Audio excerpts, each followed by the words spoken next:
अब हम पवन दूतिका के 10वें पद को देखते हैं। देखे पूजा समय मथुरा मंदिरों मध्य जाना, नाना वाद्यों मधुर स्वर की मुग्धता को बढ़ाना। किंवा लेके रुचिर रतरु के शब्दकारी फलों को, धीरे धीरे मधुर रव से मुग्ध हो बजाना। इसमें राधिका पवन से कहती हैं कि हे दूतिका, तू मथुरा में थोड़ा ठहरना और पूजा के समय वहाँ मंदिरों में जा कर के क्या करना, वहाँ बजने वाले विविध वाद्यों की मधुरता को अपना मधुर स्वर प्रदान करना।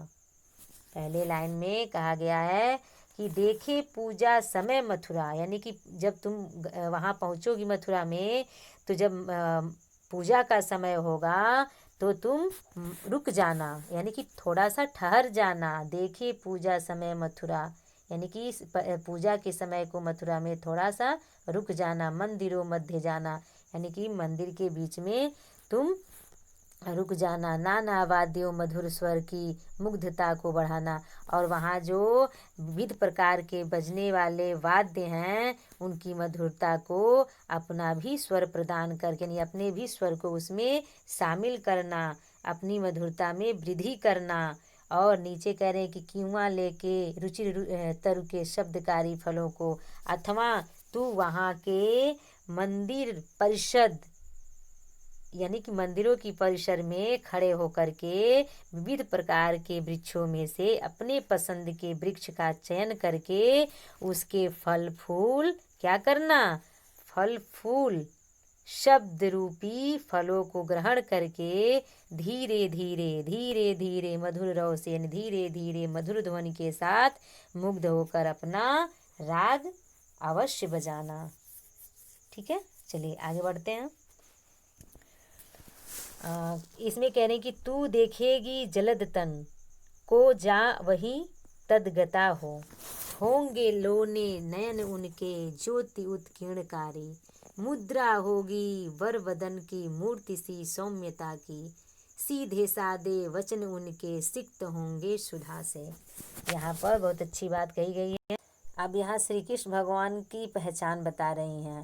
कहती हैं कि तू देखेगी जलद तन को, जा वही तदगता होंगे लोने नयन उनके ज्योति उत्कीर्णकारी।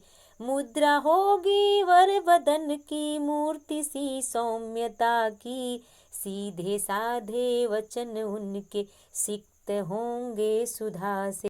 हाँ, तो राधा कह रहे हैं कि हे पवन, तू जब वहाँ मथुरा में पहुँचेगी तो देखेगी कि बादल के समान, यानी कि काले वर्ण वाले श्री कृष्ण, यहाँ पर बताया गया है जो उनके शरीर हैं वो काले बादल के समान हैं। उनके नेत्र जो हैं वो क्या है, प्रकाश युक्त, यानी कि प्रकाश बिखेरने वाली, मानो वह प्रकाश बिखेर रही होगी। फिर होंगे लोने नयन उनके ज्योति, माफ़ी चाहते हैं, लाइन में थोड़ा सा भाव व्याख्या गलत हो गया है। चलिए इसमें थोड़ा सा ध्यान दिया जाए। यहाँ पर कह रही हैं राधा की हे पवन, मथुरा के वातावरण में स्वयं को ढालकर स्वयं भी वैसी ही हो जाना तुम, यानी कि मथुरा के जब वातावरण में तुम जाओगी तो मथुरा के वातावरण में खुद को वैसे ही तुम ढाल लेना और स्वयं वैसे ही बन जाना। तू वहाँ बादलों के समान काले वर्ण वाले श्री कृष्ण को देखेगी। उनके सुंदर नेत्र तुझे प्रकाश बिखेरते दिखाई देंगे।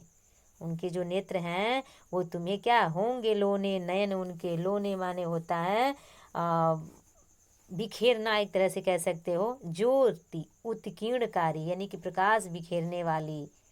लोने का अर्थ एक तरह सुंदर होता है, सुंदर, हाँ सही है, सुंदर होता है। तो यहाँ तुम्हें जब देखोगी कि श्री कृष्ण को, तो उनके जो नेत्र है सुंदर नेत्र, वो प्रकाश बिखेरने वाले लगेंगे, मानो प्रकाश बिखेर रहे हैं। मुद्रा होगी वर वदन की मूर्ति सी सौम्यता, और उनके मुख की भाव भंगिमा तुम्हें क्या करेंगी, यानी कि मुद्रा का अर्थ होता है यहाँ पर मुद्रा का अर्थ अवस्था से लिया गया है, यानी कि उनका जो मुद्रा होगा, मुख का मुद्रा यानी मुख का अवस्था। तो यहाँ कह रहे हैं कि उनके श्रेष्ठ मुख की भावभंगिमा तुझे किसी भव्य मूर्ति की सौम्य मुख मुद्रा के समान दिखाई देगी। और नीचे कहा गया है कि सीधे साधे वचन उनके सिक्त होंगे सुधा से, और उनके जो सीधे साधे वचन हैं, अमृतमय जो वचन हैं, मानो तुम उससे क्या हो जाओगी, मुग्ध हो जाओगी। यानी उनके वचनों को सुनोगी तो उनके सीधे साधे वचन तुझे प्रेम के अमृत से सींचे हुए लगेंगे।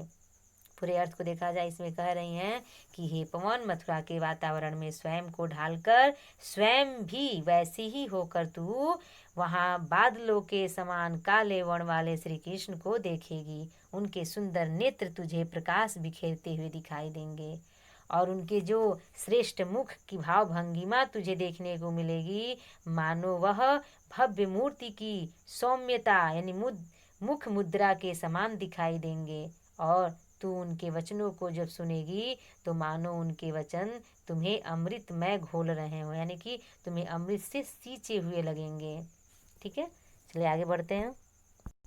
हाँ, अब हम 12वें पद को देखेंगे।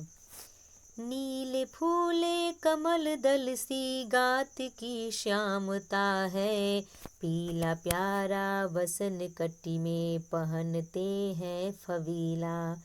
छोटी प्यारा वसन कटी में छोटी काली अलक मुख की कांति को है बढ़ाती, सद वस्त्रों में नवल तन की फूटती सी प्रभा है। यहाँ पर कह रही हैं कि हे पवन, नीले नीले कमल पुष्पों, यहाँ पर दल का होता है समूह, गात माने शरीर।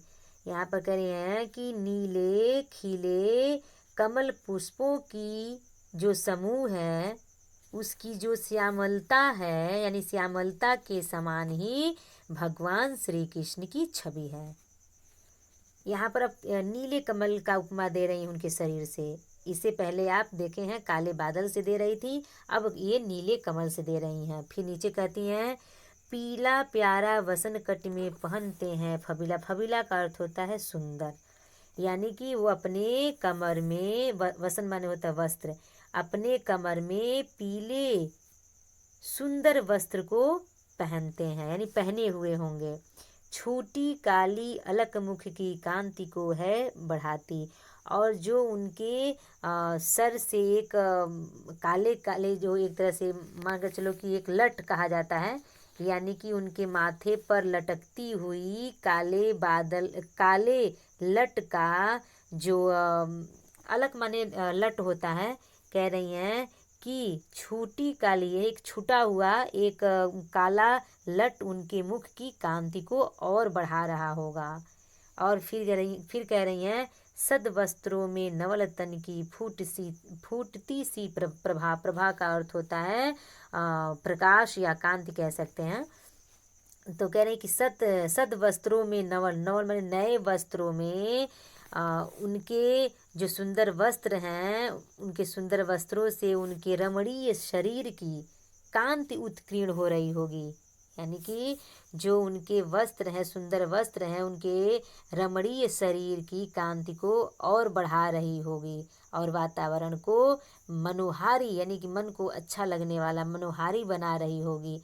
पूरे अर्थ को देखा जाए तो कह रही हैं कि हे पवन, नीले खिले कमल पुष्पों के समूह की श्यामलता के समान ही उनके शरीर की श्यामलता भी है, यानी कि उनका शरीर श्याम रंग का है। उसी नीले कमल के समान उनका शरीर है।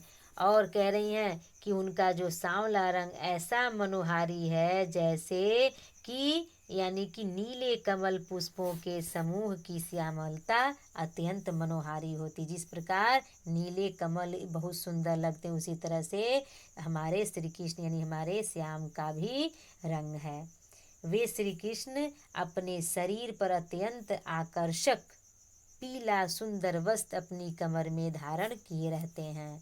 उनके माथे पर लटकती बालों की एक लट उनके मुख की शोभा में वृद्धि करती है, यानी कि और बढ़ाती है उनकी सुंदरताओं को। उनके सुंदर वस्त्रों से उनके रमणीय शरीर की कांति और बढ़ जाती है, यानी उत्कीर्ण होकर के वहाँ के वातावरण को मनोहारी बना देते हैं। श्री कृष्ण के आकर्षक छवि का मनोमुग्धकारी वर्णन किया गया है इसमें।